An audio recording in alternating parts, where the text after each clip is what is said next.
এই পাশে এই পাশে এই পাশে এই পাশে এই পাশে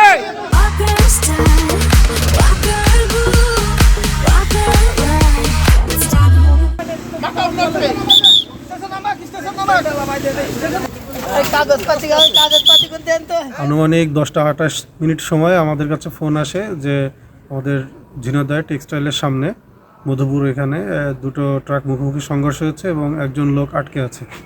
তো আমরা তৎক্ষণাৎ দ্রুত গমন করি আমাদের দ্বিতীয় গল গাড়ি এবং অ্যাম্বুলেন্স নিয়ে দুটি ইউনিট নিয়ে গমন করে আমরা উপস্থিত হয়ে দেখতে পাই ওখানে একজন লোক আটকে আছে। তো আমরা দ্রুত আমাদের হাইড্রোলিক ইকুইপমেন্টস ব্যবহার করে আমরা দ্রুত তাকে উদ্ধার করি এবং আমাদের অ্যাম্বুলেন্স যোগে তাদেরকে সদর হাসপাতালে পাঠাই। আমরা ঘটনাস্থলে যে একজন আহত ব্যক্তিকে পেয়েছি।